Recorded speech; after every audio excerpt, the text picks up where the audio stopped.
Hello, I'm Julian Gollop. Welcome to the Ghost Recon Shadow Wars gameplay video 1. I'm going to take you through one of the missions later in the game. We've got two ghosts in this mission. First one is Banshee. She's a Recon class. And we've got Duke, who's a Commando class. Our objective is to get to this door on the end of the corridor here and open it.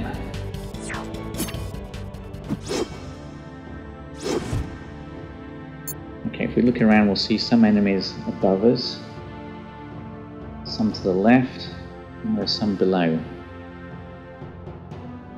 Fortunately, our guys are armed with some pretty heavy weapons. It's a turn-based game, so I'm going to select Banshee here, and I'm going to move her up to attack some enemies on the left. The green squares indicate all the positions that I can actually shoot from, so I'm going to move to this position. Select attack. For a choice of two targets, this one or this one. The bar above the enemy's head indicates possible damage. Red is certain damage, and the orange part is possible damage, and the green part is what he's going to be left with. So let's select attack and see what happens. Okay, he's taken 12 hit points damage, he's half dead. Banshee has finished moving, so I'm going to move over and select Duke. Again, the green squares show where I can attack from. I'm going to bring Duke up near to Banshee. Select attack. Now, if I select this target, there's a possibility that I'm going to kill him. The orange part of the bar above the enemy's head indicates possible damage, so he may stay alive. This guy I don't stand a chance of killing. The red lines indicate possible return fire. I'll show you what that means in a bit. Let's just go ahead and attack with Duke.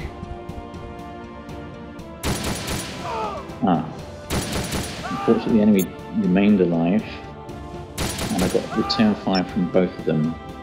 This is very important tactically to take into account return fire when you're attacking. At the moment it doesn't matter too much because my guys are very tough, and Duke is taking just a little bit of damage.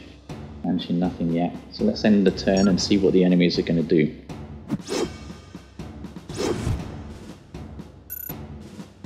Okay, it looks like they've noticed us. A couple of enemy assault troops moving up next to the turrets.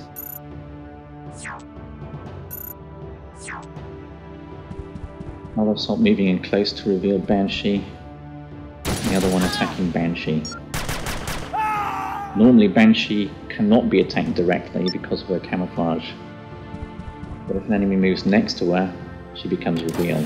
Okay, we've got the gunner drones moving up to the south.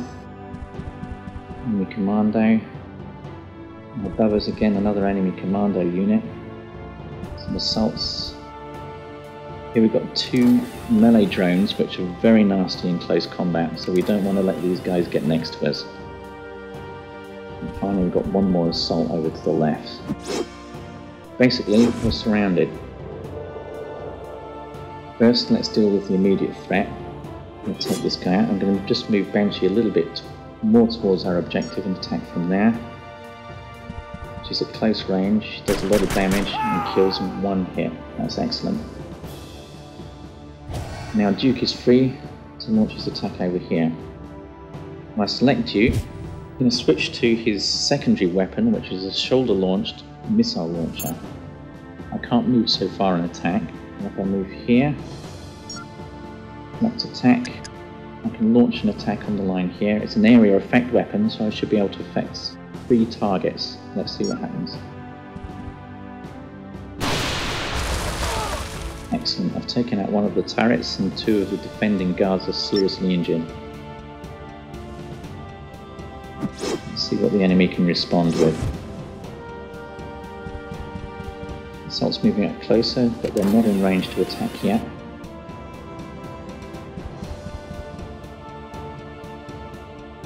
But here we've got an enemy commando unit also equipped with missiles, and he manages to get us.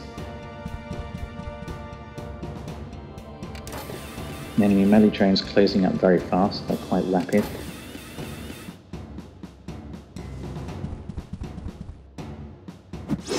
Now I've got to be careful.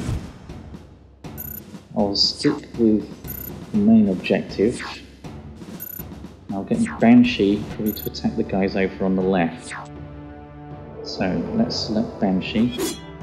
Banshee is equipped also with a secondary weapon. I'll switch to it now. This is an EMP grenade. It's very effective against enemy drones and turrets, but will also do a reasonable amount of damage to enemy soldiers. So again, if I launch in the middle here, attack from this position and see what I can do. Should be able to take most of them out. Yes, excellent, all three are gone. Now this leaves Duke to choose where to attack next. It's a big choice of targets. And now I will probably launch an attack here. So what I'll do is I'll move this way a little bit and I'll select attack position. This means I can select any position in the red area. I can place it here, and because of the area effect it should affect both those enemies. Let's see.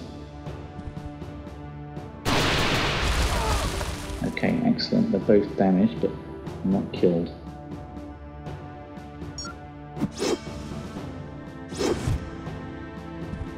Finally, an enemy assault's got up onto the main passage. We'll exchange a fire there. Gunner drone, which is quite nasty, is approaching rapidly. Another enemy commando with a missile launcher.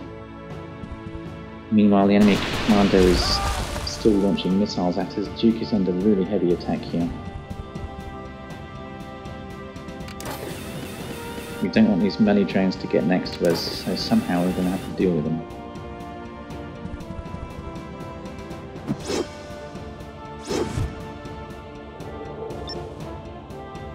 Now, unfortunately, Duke is now powered up.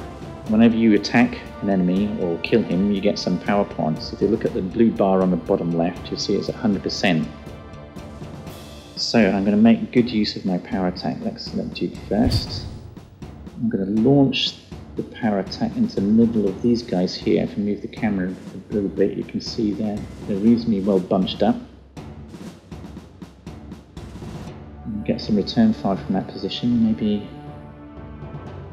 I can move here, I won't get any return fire. Now I'm going to select Wide Impact, which is Duke's power attack. This immediately extends the area of effect, and it will also do more damage, so I should be able to do quite a lot here. Let's see. So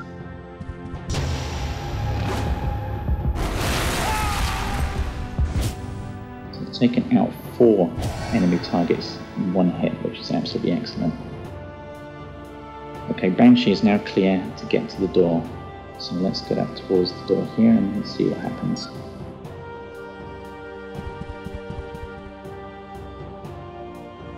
Oh dear, on the other side of the door we've got a whole load of trouble. A lot of enemy drones. But to find out how to beat them, you will have to play the game for yourself.